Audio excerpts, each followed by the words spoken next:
Thank you very much. You know, holding this, I feel like I should be belting out a rendition of, some Bonnie Tyler song. I feel like this is a karaoke kind of thing. So I'm just going to put this down. If you can't hear me, let me know. But I'm going to kind of do it all natural. Where are our newbies tonight? Welcome. I just want to let you know it's kind of a thing at Civil War roundtables that you buy whatever copies of the books are left. It's just polite. So I didn't want you to have any sort of faux pas, have people, oh my God, those people. Thank you all very, very much. And thank you, Cindy, for putting up not only with me an hour and a half up and an hour and a half back, but hearing this talk twice. Can I get a round of applause for Cindy? Thank you very much. She made my arrangements. She put up with me, and she told a very convincing lie about how good it was. Fun fact, I actually forgot my talk at home. It was in my other blazer. And so for about an hour before I went on last night, Cindy and I sat in the very swanky members-only bar at the Wisconsin Club, and I wrote this out, and she was astonished that it's only this long. So hopefully, it won't disappoint, but we shall see. How many of you were here for the Cameron talk? Okay. Good. So I only have 4 jokes, and you've heard all of them, so I'll just get right to the talk then.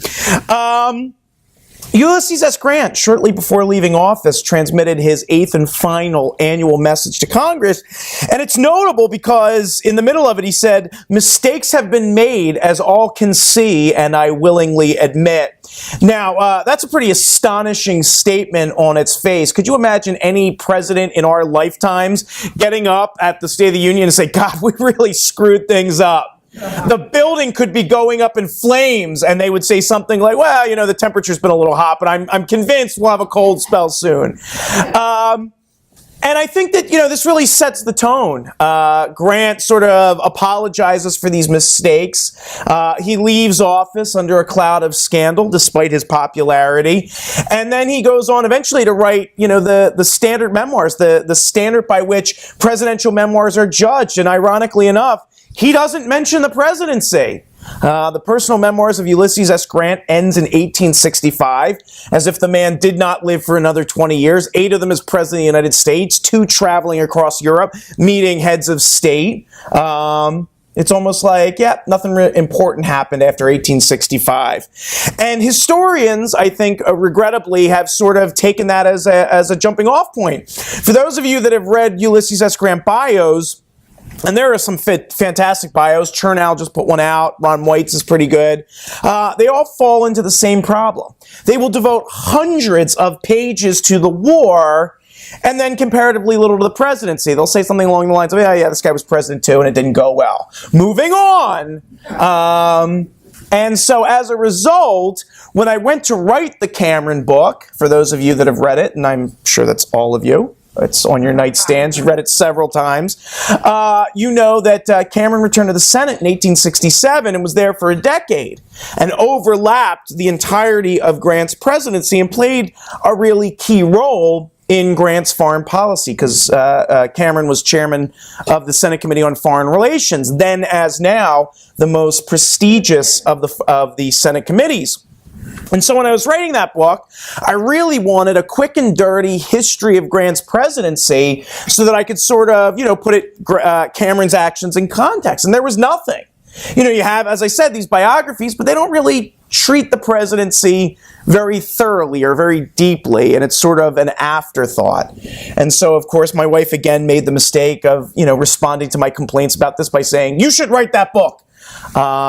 Sooner or later, she's going to stop saying that because it doesn't typically go very well. But anyway, so here we are talking about Ulysses S. Grant's presidency. And I want to suggest that one of the reasons why Grant's presidency has been neglected by scholars is because it overlaps completely with the period of Reconstruction. Grant is our longest-serving Reconstruction president. And because of the controversy around that period, it really bleeds into assessments of Grant's presidency for reasons that we will get into in just a moment. But I want to suggest that the Civil War doesn't end at Appomattox. And in fact, the subtitle of the book is Preserving the Civil War's Legacy.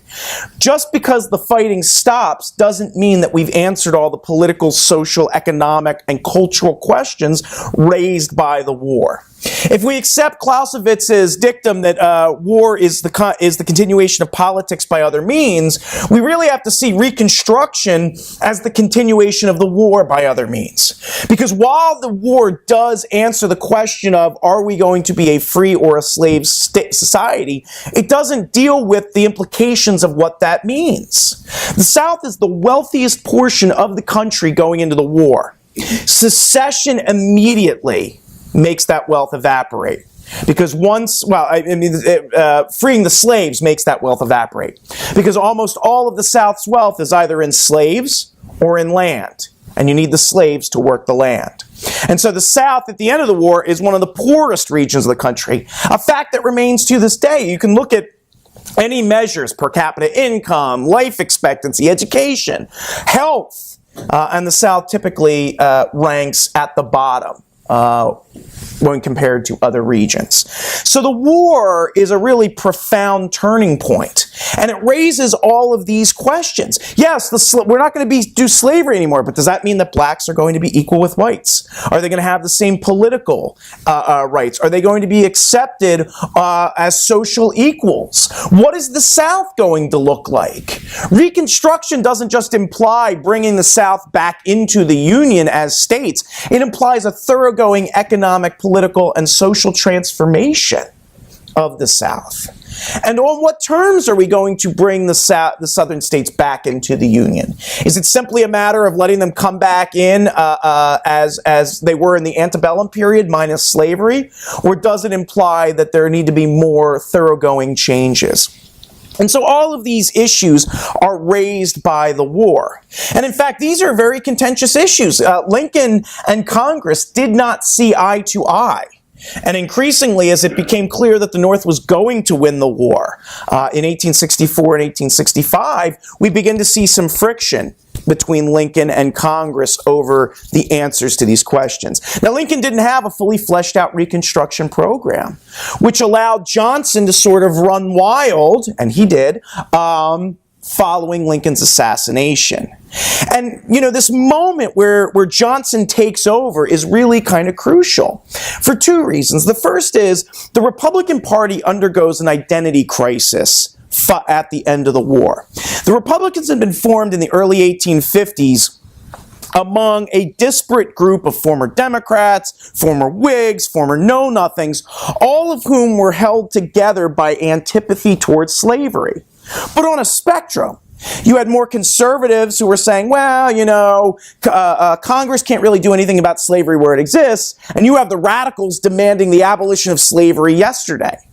And what holds them together is their opposition to the increasingly Southern-dominated Democratic Party and the overreach of the Southern Democrats through things like the Fugitive Slave Law and various other measures that get passed in the 1850s. Well, the one thing that the Civil War does definitively answer is the future of slavery. We are going to be a non-slave society moving forward. And so there were many in the Republican ranks who were questioning whether the party needed to exist. After all, it had achieved its goals. And what gives the Republican Party its second lease on life is opposition to Andrew Johnson. Johnson was by far the least qualified individual to be president in terms of temperament, in terms of vision, in terms of just, you know, being a dick. I mean, he was just not qualified to be president. And he alienates, yes, I did say that about Andrew Johnson. I know, too soon? Too soon on Johnson? No, I didn't think so. We can all, whatever our political persuasions, we can all agree we hate Andrew Johnson. And that's what makes us great in this room. See, it just turns out I had more than 4 jokes. So Johnson actually gives the Republican Party a second lease on life because opposition to Johnson's increasingly lenient terms for allowing the southern states in binds these disparate Republican factions together. But we can never lose sight of the fact that the Republican Party is highly factionalized in the post-war period. And that plays a key role in Grant's nomination. Grant is inoffensive to all factions. He is he's more or less a Whig, except he never voted for a Whig president. He voted once in his life, and that was in 1856. It was for James Buchanan, the Democrat. So to the former Whigs, well, you know, he's got these kind of Whiggish sensibilities. To the former Democrats in the Republican Party, well, he voted for James Buchanan. How bad could he be? To the former know-nothings, you know, he's got some fairly bigoted views about immigrants. So, you know, it works out well. And Grant really becomes a Rorschach test that people can sort of impose their own beliefs onto. They can believe that Grant represents their faction of the Republican Party. Grant, by contrast, believes that he is going to be able to rule he's going to be above politics. He's going to be above it all. And in his first year as president, he lives down to William Sherman's warning that a great general might be a baby politician. Now, this is a very common conceit in American political history, the political outsider who's going to get elected and rule without politics. And we've seen this story before. It never works. You don't just wake up and find yourself president of the United States. It's not like an anvil that drops out of the sky. Oh, how did I become president? You actually have to want to be president. And it involves political compromises. It involves, you know, dealing with the sausage making on some level, and believing that you're going to come into office and sort of run in a non-political manner really, in a lot of ways, cripples Grant's presidency in the first term. He puts together a cabinet. There are some really inspired choices, like former New York Governor Hamilton Fish as Secretary of State. But while all of his choices are solid Republicans, none of them please any of the Republican factions. And so right off the bat, Grant ends up with a very negative relationship with Congress and with the various factions of the Republican Party. And Congress in this period is really feeling its oats. Beginning in the 18-teens and 20s, the power balance between Congress and the executive had shifted decisively toward the executive through the presidency of Andrew Jackson, which kind of creates a template that his successors follow. We see increasingly powerful executives. And in fact, Lincoln expands the power of the presidency beyond, I think, anything that the founders would have imagined. But don't forget, Congress has struck back by impeaching a president for the first time in our history. And Johnson gets to keep the presidency really at the sufferance of the Senate. They're like, well, we don't really want Benjamin Wade to be president because he has this crazy idea that women should be allowed to vote. So we'll let you, wow, no, that was a delayed reaction.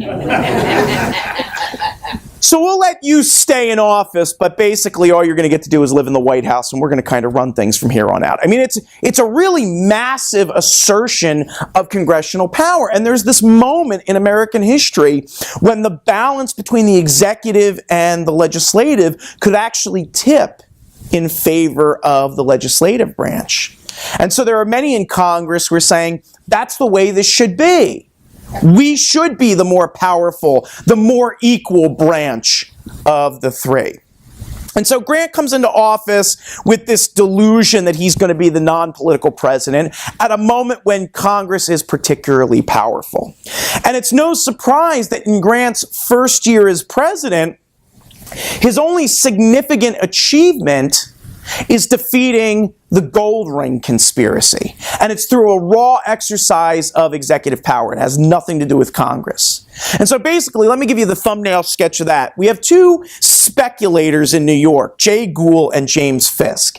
And I can't really go into these two guys, but let me just tell you, they are dirtbags par excellence. They are such dirtbags that other dirtbags like Daniel Drew, the guy who founded the university where I got my master's degree, thought they were dirtbags. So that gives you a sense of what you're dealing with. And they come up with a very clever scheme. They notice that the government is deflating the economy. It's taking the greenbacks that had been printed during the war and is essentially burning them, with the idea that we're going to get back to gold. And so what they decide to do is they decide they're going to corner the gold market. They're going to buy up gold surreptitiously, push the price up, and then when it reaches its maximum level, they're going to flood the market with gold, sell it at a profit. Of course, the gold market's going to collapse, but what do they care? They've made their profit. It's a textbook pump and dump scheme, which, by the way, is now illegal, but in that period was not. Securities manipulation was just one of the charming features of the New York Stock Exchange. The only person in a position to prevent this or to derail their plans is the President of the United States, because the U.S. Treasury had enough gold that if released onto the market, it would prematurely deflate the price of gold. And in fact, in October of 1869, that's what Grant does. He orders the Secretary of the Treasury to flood the market with gold as a way of rapidly dropping the price of gold and essentially ruining the speculators. But again, this achievement, certainly it derails a plan to swindle investors and potentially could have caused an economic panic, but it doesn't involve going to Congress. It doesn't involve negotiating. This is Grant exercising his own authority in the White House through the executive branch. And so I think as we get into the second year of Grant's presidency, he recognizes that most of his legislative agenda is stalled. He wants to annex Santo Domingo, today's Dominican Republic. He wants to use that as a safety valve for sending newly freed slaves down there. And his idea is, unlike most presidents, he's looking for the easy way out of our racial problems. And all of the presidents, going back to the Founding Fathers, engage in magical thinking. They all think there's a really simple answer to the problem of slavery. For Jefferson, it was, well, slavery will just die its own natural death. Let's talk about the Louisiana Purchase. For Buchanan, it's, well, the Dred Scott decision is pretty much the answer and we don't really have a problem. Let's not talk about the economic panic of 1857. For Lincoln, it was send the African Americans to Liberia. For Grant, it's going to be annex Santo Domingo, and throughout his presidency, he is going to try and achieve this goal. But in order to do that, he needs a treaty. And in order to get that, he needs the Senate to be on board. He needs buy-in from the Senate. And so he begins looking around in 1870 for who are the people that can assist me with my legislative agenda? Who are the most effective people in the Congress, particularly in the Senate? And the people that he sees achieving their goals are the spoilsmen. The people who build political machines through the judicious distribution of patronage and government jobs and favors. If I give you a job, you're going to show up and vote for me, and I will ascend to ever greater political office, and I will give you ever greater rewards. For you, sir, I would give you 3 beers rather than 2. I was hoping one of the... 4. All right, well, that's fine. That's fine. I can absolutely commit my political machine to doing that.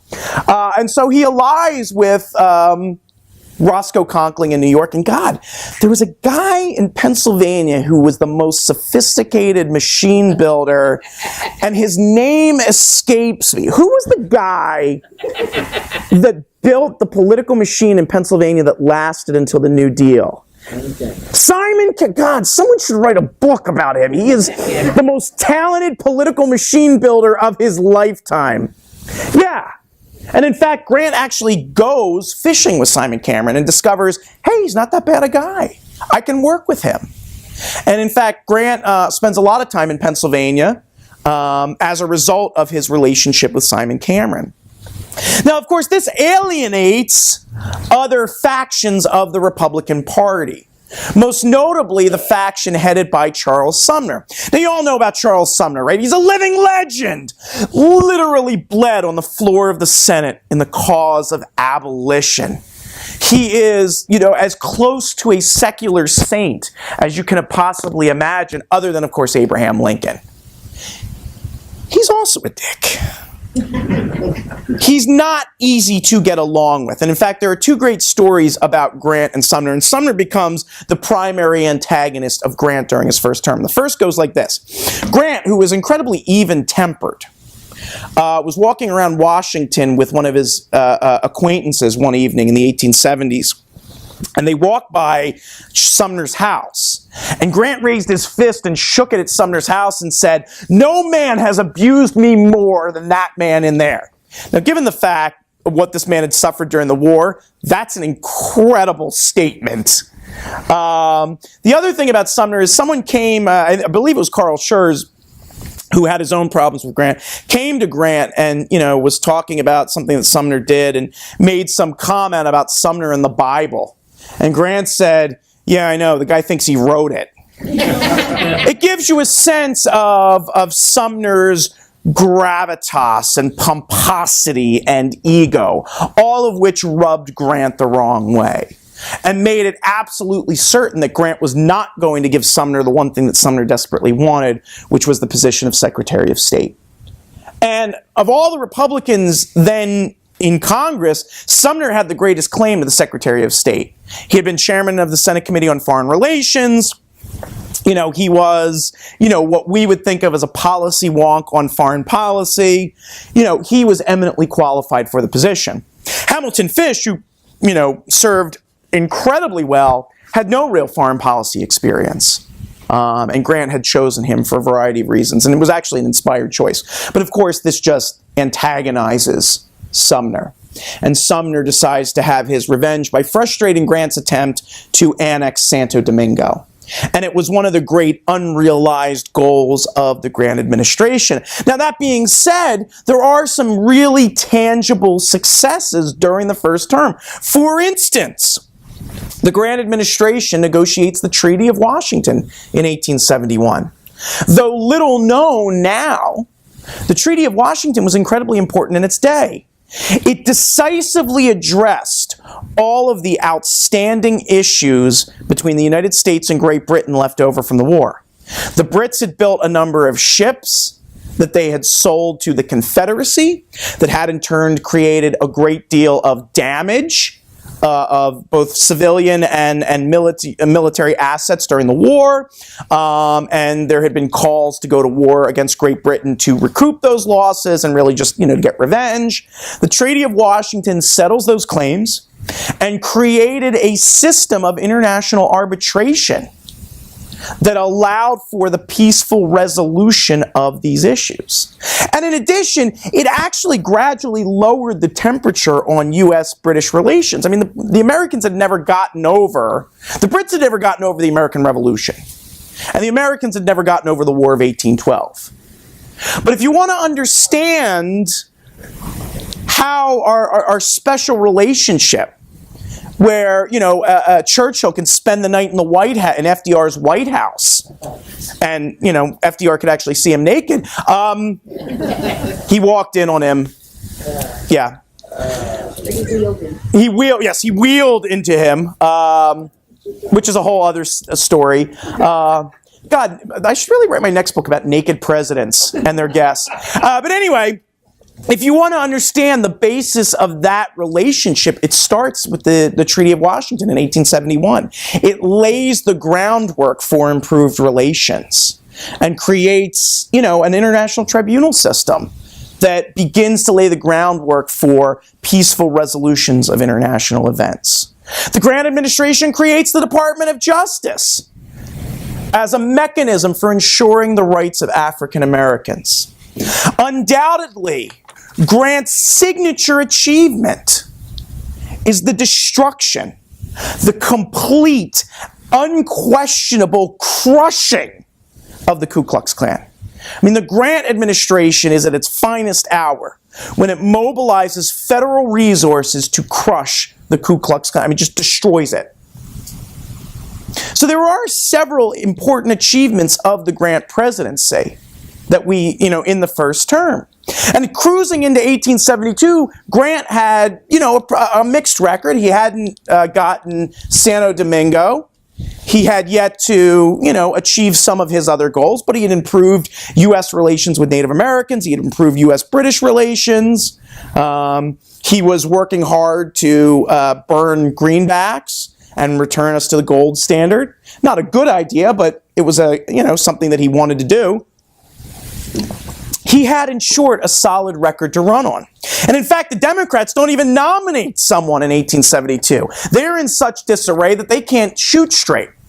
Grant actually runs against another Republican, the notoriously idiosyncratic Horace Greeley. Yeah. He of the strident abolitionism mixed with raising money to bail Jefferson Davis out of jail. What am I missing? But that's Horace Greeley. And in fact, Greeley gets nominated by a dissident group of Republicans known as the Liberal Republicans, or as I like to call them, the I Hate Ulysses S. Grant fan club, because the only thing that bound them together was their shared antipathy toward Grant. They don't have a platform. They don't have any, real critiques. It's a hodgepodge of different, concerns and comments and critiques and angry, complaints. And ultimately, Grant crushes Greeley. He actually does better in 1872 than he had done in 1868. The problem is, and this is really, I think, the central problem with Grant's political life, is that ultimately, he is more popular than the party he represents and the policies that he champions. People like him. He's the most popular guy in the United States. I mean, north of the Mason-Dixon. But, we've done a pretty good job of making sure that people south of the Mason-Dixon aren't voting. Or at least people, Southern whites aren't voting. Southern Democrats are not voting. And so as a result, Grant is returned to office. But he doesn't have a mandate. Northern commitment to Reconstruction, which in some level is the defining set of policy challenges of Grant's presidency, was weak to begin with. And Congress, which has this sort of desire for a return to normality, has not only been deflating the currency, it's also been slashing expenditure. So it's been drawing down the number of soldiers in the South. It's been drawing down the amount of money appropriated for civil rights protections. And as a result, Grant's record on civil rights in the second term is far less successful than Grant's record on civil rights in the first term. Now, part of that is because of changing political winds, and part of that is he just doesn't have the resources to aggressively prosecute Reconstruction, to aggressively protect African American rights. And the bottom really drops out in 1873 with the Panic of 1873, which inaugurates a depression that was known at the time as the Great Depression. And in fact, the depression of the 1870s is actually longer in terms of the amount of economic contraction than the economic contraction of the 1930s. Yeah. If you look at, for the last quarter of the 19th century, if you look at the amount of the quarters of economic growth versus economic contraction, overall it's a net economic contraction. So you can imagine, people are out of work. You're talking about double-digit unemployment. You're talking about an economic system where we don't really have the social safety net that could ameliorate some of those issues. And what little white support in the North for Reconstruction exists all but evaporates. And so as a result, the Democrats are returned to power for the first time since the war. In 1874, the Democrats take control of the House of Representatives. And beginning with the session of 1875, they do what the party out of power does. They investigate the hell out of the president. Now, I'm sure today, there's really no comparison to our politics today. I know you couldn't imagine a situation where the alternative party took power in the House of Representatives and investigated the hell out of the president. There's really just no comparison. So I'm going to have to ask you to use your imaginations here. But the Democrats take control of the House of Representatives, and that's where you really begin to get the drip, drip, drip of scandal, of executive department malfeasance, of presidential blindness to the corruption surrounding him. Some of it's political. Some of it is just undoubtedly political. The politicization of the way in which political business was done. But there are legitimate concerns about the people that are surrounding Grant. It's not all smoke and mirrors. And like any administration that's 6 years in power, there have been mistakes made. And those mistakes can be investigated for political benefit. And it's a lot of what we think of this, the great scandals that define the Grant administration really come up during this period, during these investigations, that are no doubt politically motivated. The Democrats in the House are not so much concerned about good government as they are concerned about getting Grant out of the White House and taking over control of the presidency.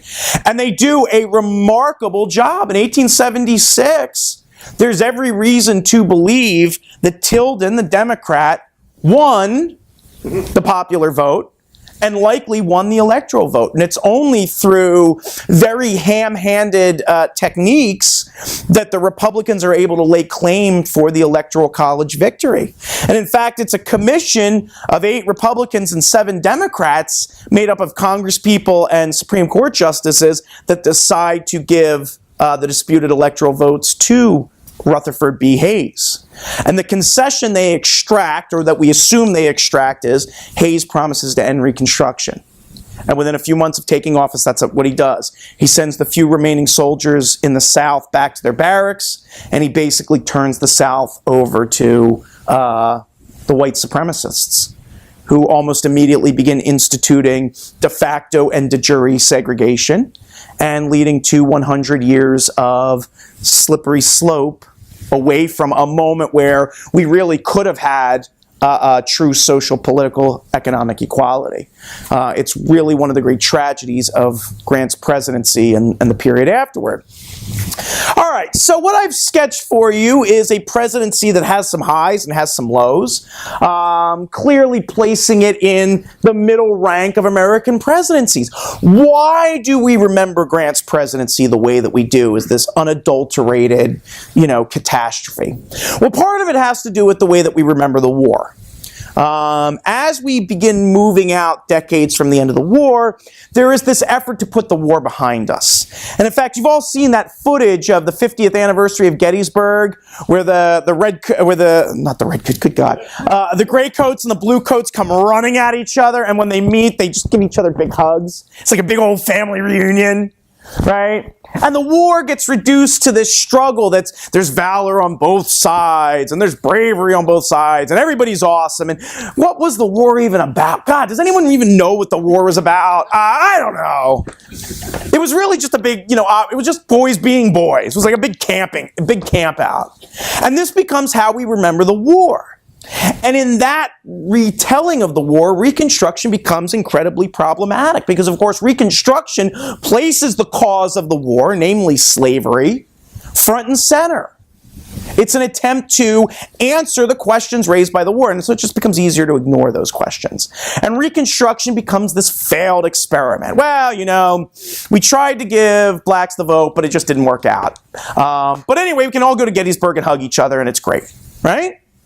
And so this view of the war becomes reinforced by several key pop culture moments. How many of you have seen the movie Birth of a Nation? Fantastic, brilliant, path-breaking, racist as hell, right? I mean, if you get your history from Birth of a Nation, what you believe about Reconstruction was this moment where rapacious blacks sort of raped and pillaged their way across the South while Republican carpetbaggers kind of, cheered. And it was only through the valorous efforts of the Ku Klux Klan that the South was redeemed. This view is softened but promulgated to an even wider audience through Gone with the Wind. Now, Gone with the Wind is slightly less racist than Birth of a Nation, but, it's still a pretty racist narrative that has a very negative effect on the way that we remember Reconstruction. Well, if, Reconstruction was this mistake and it went too far and pushed too hard, that makes Grant the bad guy. Grant pushed too hard. He went too far. He should have tread a little bit more lightly. When we get to the 1960s and we start getting more women and African Americans and previously marginalized people into the academy, and they begin revisiting Reconstruction, the narrative shifts. Now the ding against Reconstruction is not that it went too far, it's that it didn't go far enough. It's not that we didn't push too hard, it's that we didn't push hard enough. Well, if Grant was the villain for pushing too hard and going too fast in the original narrative, he's the villain in the second narrative for not pushing hard enough, not going too far. So either way you slice it, wherever you end up on Reconstruction, there's one constant. Ulysses S. Grant's the villain. It's the triumph of the liberal Republican narrative. And that brings me to the second reason why Grant is remembered this way. The liberal Republicans dominate the historical record. They write books, they write pamphlets, right? Charles Sumner is this national hero for having bled for the cause. His papers are widely available, his story is widely available. By contrast, Grant's papers are not published until the mid-1960s. They begin publishing his papers. They don't get to the presidency until the late 80s or the early 90s, which means that annotated, scholarly, collected works are not available to all but the most well-heeled traveler, the most well-heeled scholars. In addition, Julia Grant's memoirs aren't published until 1975. So it creates a vacuum where Grant's perspective and Grant's supporters' perspectives are absent from the historical narrative. And into that vacuum, what you have is an incredibly negative. I mean, imagine if, you know, all the people that in your life who don't like you wrote down everything they hate about you, and nobody who was your friend wrote it down. We'd have a pretty jaundiced view of you as a human being, right? I mean, I wouldn't, because nobody hates me, but for you mortals, that would be a serious problem, no? I got issues. You got issues? Okay, well, this is what I'm saying. So the point is, you know, it's partially about the way that we remember the war, but it's partially an issue with sources. Historians can only write based on the sources they have. If we don't have the sources, it shapes the narrative. In any event, I think that what I've demonstrated is, you know, look, Ulysses S. Grant has gotten a bum rap. Certainly, he wasn't Abraham Lincoln, but he sure as hell wasn't James Buchanan. Thank you all very much. I really appreciate it. All right, now as I recall, I'm scheduled to do a Q&A. It will be $10 per question, and if my answer goes more than 30 seconds, it's an additional $1 per minute, okay? So, yes, sir? In your talk, you mentioned that Grant destroyed the Ku Klux Klan. He did. I'd like to know your definition of destruction. The Ku Klux Klan ceased to operate as an organization. There was no Klan after Grant destroyed them in the early 1870s. Until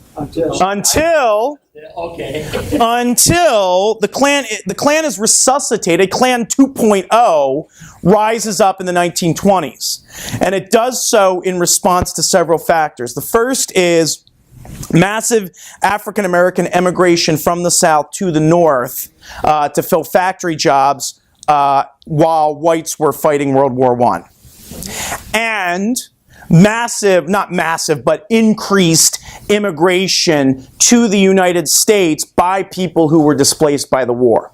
And it's one of the reasons why the Klan expands its portfolio of people that it hates from African Americans to Catholics and Jews and Italians, etc. It's also the reason why the Klan in the 1870s is a Southern Democratic phenomenon. The Klan in the 1920s is an equal opportunity discriminator. It will work with Republicans, it will work with Democrats, it will work with anyone in power. And you see it all over the North as well as parts of the South. And in fact, I think it's actually probably more problematic in the North because that's where you're getting the immigration and the movement of African Americans. So that's Klan 2.0. Other question? Yes? Historian Richard Norton Smith, when he commented about Dwight Eisenhower, said that you do not become the general-in-chief of the Army without having strong and very good political instincts, but not necessarily being a politician. I've read a lot of books saying that Grant actually was a very good he handled the politicians during the Civil War very well. So didn't that give him something of a basis on how to... Grant during the war politics when he became president? Grant during the war was the ideal subordinate. And in fact, in 1864, Lincoln briefly considered not promoting Grant because he was afraid he had presidential ambitions. And so Grant basically reached out to the president and was like, that's not what I want. I want to win the war. Because he was afraid that he would, create a formidable political opponent. And so as a result, Grant is, I don't want to use the word obsequious, but he clearly recognizes his subordinate role. And you don't see political ambition during the war. Where you get the transformation in Grant, I argue in the book, is in 1866 and 1867 when he sees Johnson's behavior imperiling the gains of the war. And what he sees is Johnson's giving away the store to the Southerners. And he says, we fought, we bled, we died for this. How can you do this? And he sees him doing it for political reasons. And that's what makes him receptive to running for president. The idea that I am going to become president to protect the gains of the war, to preserve the Civil War's legacy. That being said, I think that Grant does engage in some self-delusion. The presidency isn't just handed to you. You got to go out and look for it. And if you're being seriously talked about as a presidential contender, it's because you've put yourself into a position. The parties don't go walking around, Center City, Philadelphia, and say, God, who we're going to run here? That's just not how it works. They go out looking for people, and the people they look for have put themselves in a position to be found. And Grant did that. Grant had political skills that he was able to navigate more or less the shifting tides of the political sphere, but in a very limited sense. And he did that largely by being subordinate.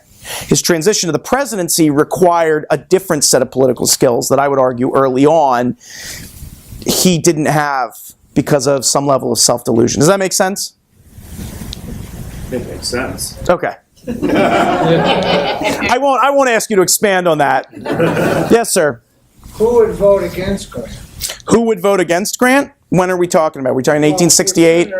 Now, Grant is the hero of the Union. Yes.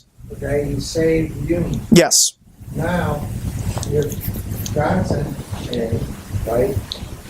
And 4 years later, why wouldn't it become Grant? I mean, who else would fit the role?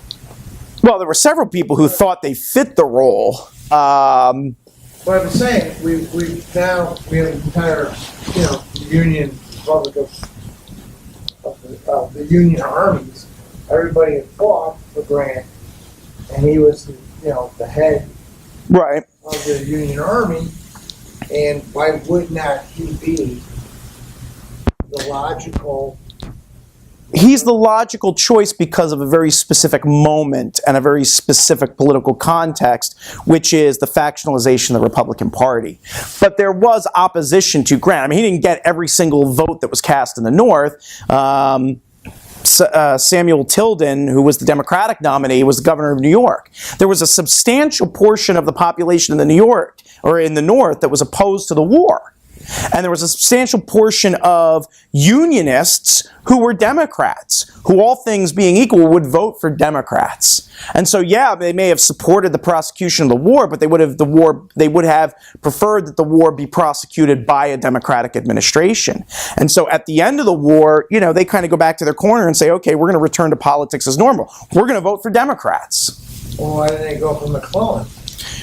Well, there was a substantial number who voted for McClellan in 1864, to the point that Lincoln thought he was going to lose the war. Exactly. Or, lose the election. So, that's the point. I mean, there was a very strong group of people that voted for McClellan. There's going to be a very strong portion of the population that's going to vote for Tilden. But I think what Grant's popularity in the North is such that he gets more votes, quite frankly.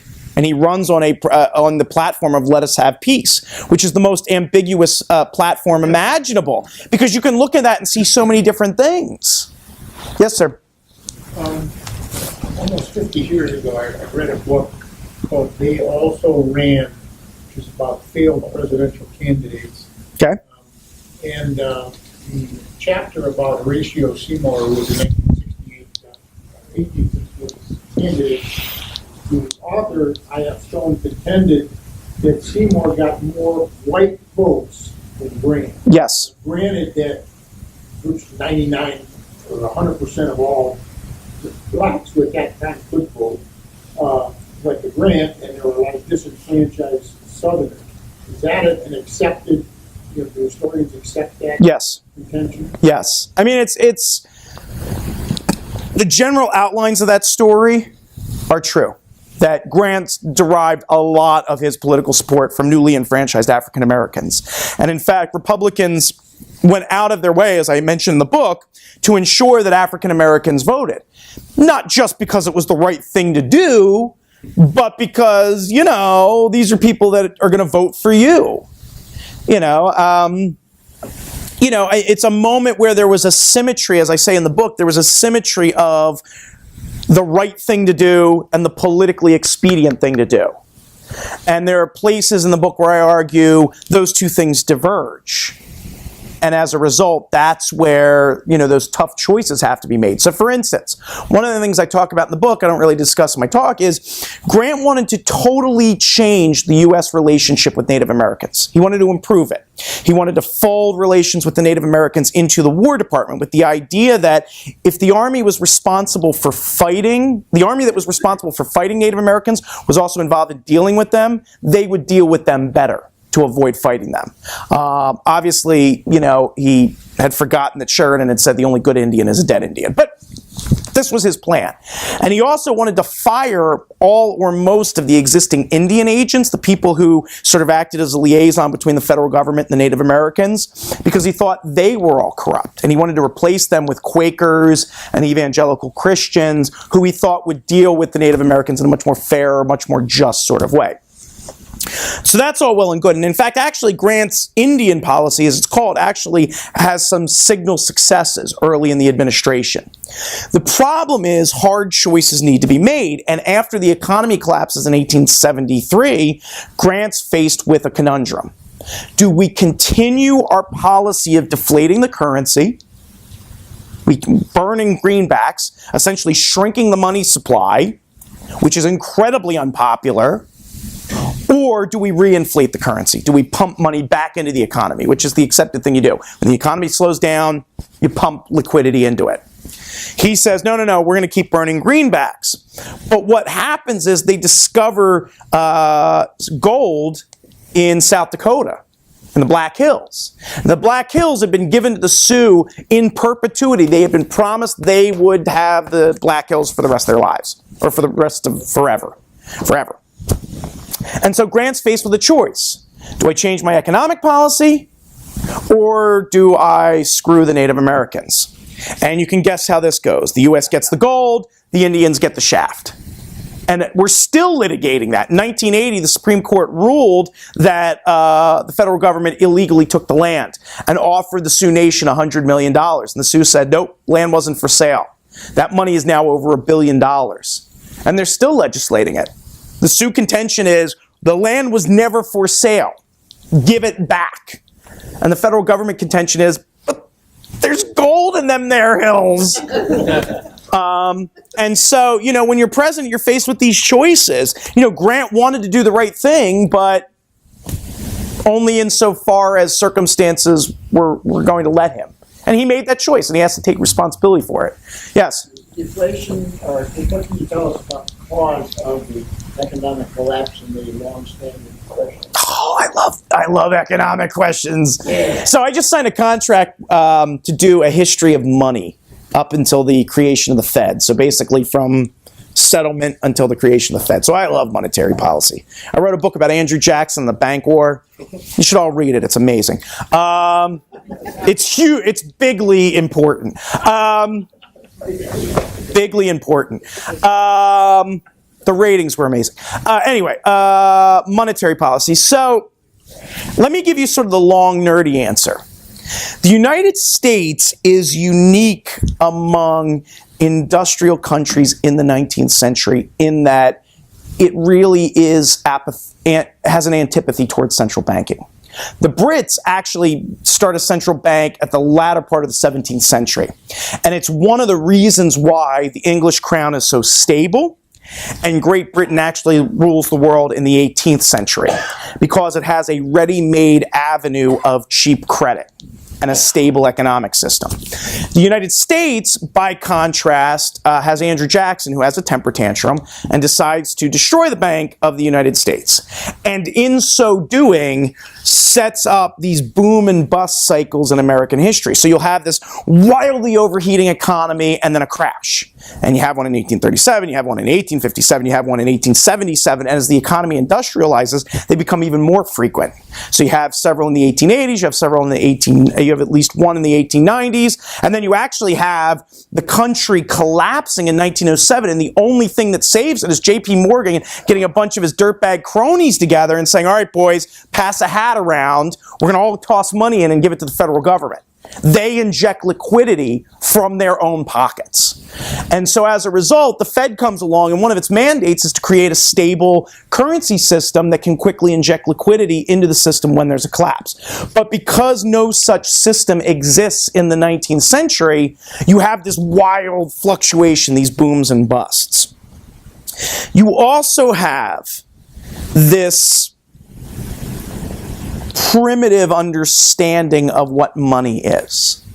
And so as a result, you have these wildcat banks who are issuing paper currency, and you have all these different kinds of paper currency, and you have no way to know what the value is. Do they actually have $1 of gold in this bank in Harrisburg against this dollar bill? And more to the point, if you're in Philadelphia, are you seriously going to go to Harrisburg to turn this dollar bill in? You're constantly having to negotiate the difference in value between the face value of the bill and the travel cost to go and actually get the gold, if the gold is even there. So it's a really, really out of control system, and there is this fetishization of gold for that reason, because the value of gold is consistent throughout the country. And one of the big economic debates of the 19th century is whether or not we're going to have monetized silver. Are we going to coin silver? And in fact, in 1873, in addition to burning greenbacks, Grant demonetizes silver. And so he shrinks the currency supply even further, just at the moment where you desperately need money. It's like, you put a bag over your head, and meanwhile someone is pumping out the oxygen. I mean, you're going to choke regardless, but now you're going to choke even more quickly. And that's what happens. And, he has really weird attitudes about money and currency and precious metals. But, so did Andrew Jackson. So did Thomas Hart Benton. So did, all of these characters. And so as a result, the 19th century, the rest of the world's kind of looking at this like, what the hell are you people doing? And it's really only our abundant natural resources that sort of paper over that. It's really sort of the dark ages of monetary policy. On a scale of 1 to Steve Urkel, how nerdy was that answer, just out of curiosity? That's pretty good. Oh, well, thank you. I was making it all up. None of what I said is true. Anyway, other questions? Oh, someone's texting them in. That's awesome.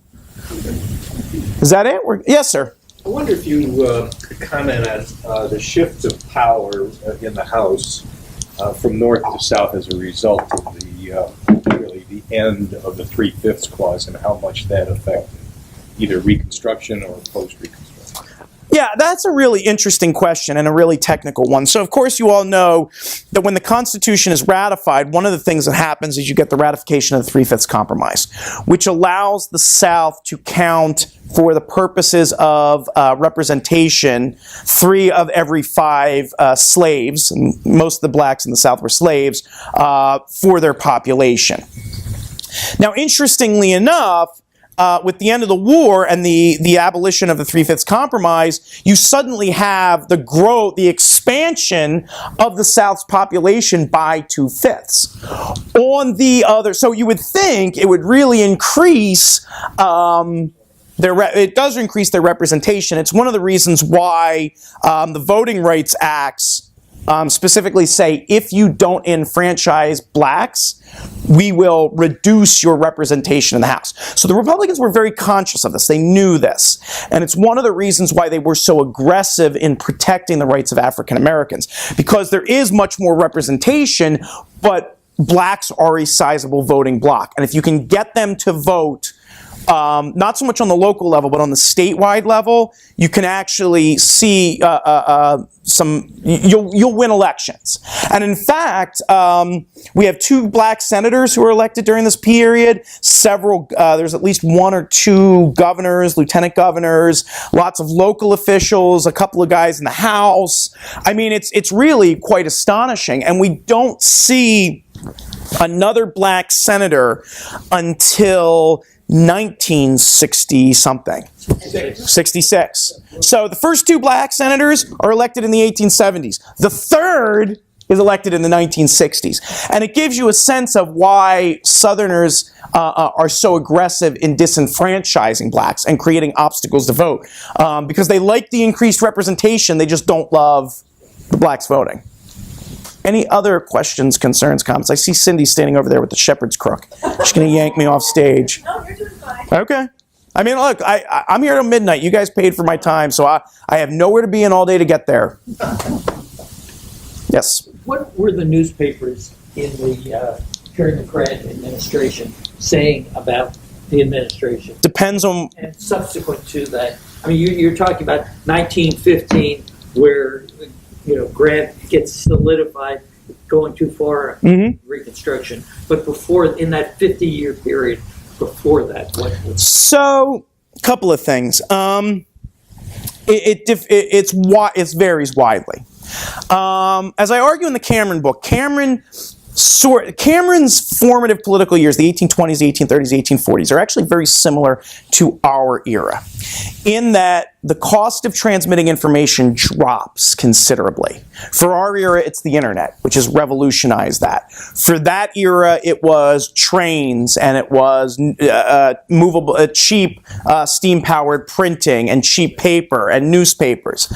So as a result, you get this efflorescence of information. It's possible to get information from California almost as it's happening. But the downside to that is the barriers to entry drop considerably. So imagine, any of you could go home tonight and start your own blog. Right-wing blog, left-wing blog, libertarian blog, I love, Teddy Ruxpin blog. It doesn't matter. You could start a blog very inexpensively. A couple of bucks for a domain name and you're good to go.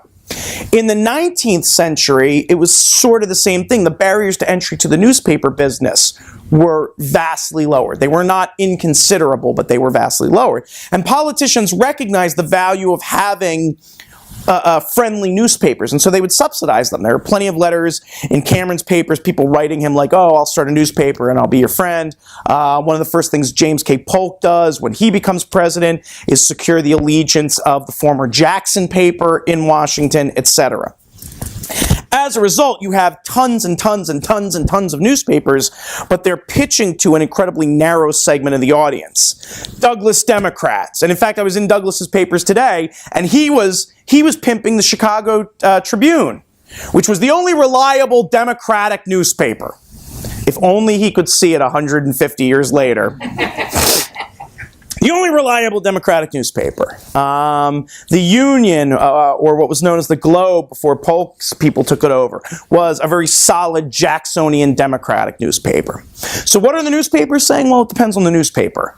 There are going to be pro-grant newspapers, there are going to be anti-grant newspapers, there are going to be Republican newspapers, there are going to be Democratic newspapers. There are going to be Ku Klux Klan newspapers.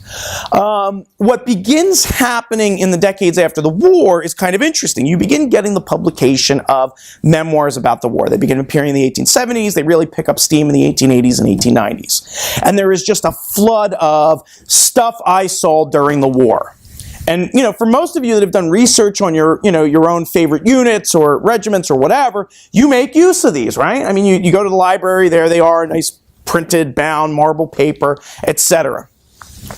The problem is, Grant in his memoirs doesn't take the opportunity to talk about his presidency. He talks about the war, he doesn't talk about the presidency. And so it creates a vacuum that gets filled by these other voices. And so because there is no pro-Grant voice, as a result, you get these very negative depictions. And that sort of solidifies into dogma, particularly as the war's causes are sort of lost or glossed over, and it just becomes, this big camping trip that, thousands and thousands of people died during. The worst camping trip ever. Other questions? Yes? Do we have any idea of how Grant assessed his presidency? Well, he said mistakes have been made, as all can see, and I firmly admit. But he was very quick to add they were mistakes not of intent. That his heart was in the right place, he just kind of screwed up. And I actually think Grant is too hard on himself. I think that he undersells his administration. Yeah, like I said, he ain't Abraham Lincoln, but he sure isn't James Buchanan. And I believe that. I think that there are some really important achievements that he should have taken credit for. Statler, Waldorf, you got anything? Questions? We were bringing up Millard Fillmore. Oh, dear God. What they know, and all of you are about to find out, is my wife and I went to Toronto for New Year's, and we stopped along the way in Buffalo so that my wife could taste buffalo wings.